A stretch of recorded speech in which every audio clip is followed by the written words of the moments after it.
Cette activité est une activité statutaire dénommée Assemblée générale mi-annuelle. Et il est important à un moment donné de marquer une pause pour pouvoir faire le bilan des activités. Bilan, on peut dire positif, puisque toutes les activités qui ont été prévues pour la première moitié du mandat ont été entièrement réalisées. Maintenant, au niveau de l'impact que nous recherchons, je pense qu'il y a des choses à améliorer. Mais nous avons réussi quand même à faire des activités à fort impact, telles que la construction de toilettes au niveau du groupe scolaire de Plateau Nord 3. Nous avons réussi à faire notre activité dénommée Women's Day, une activité qui parle de l'autonomisation de la femme et de l'entrepreneuriat. Nous avons aussi accompli notre cahier des charges en faisant plusieurs formations pour nos membres. Donc le bilan quand même est satisfaisant sur le plan moral et aussi bien financier.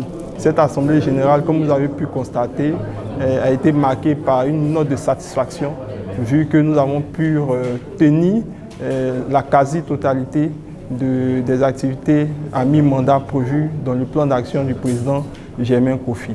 On espère que pour la prochaine seconde moitié du mandat, qu'on parvienne à partir des recommandations du superviseur de cette activité à atteindre les 100% de satisfaction pour notre organisation en vue de bâtir cette organisation de référence que l'ensemble des membres souhaitent au niveau de la Jeune Chambre Côte d'Ivoire. Il est bon pour une organisation à mi-parcours de son mandat de faire le bilan, comme je l'ai dit, le bilan à mi-parcours de ses activités, pour voir si les éléments projetés lors de son plan d'action, de son programme d'activité a été respecté. Eh bien, ce fut le cas pour la JCI Abidjan Soleil.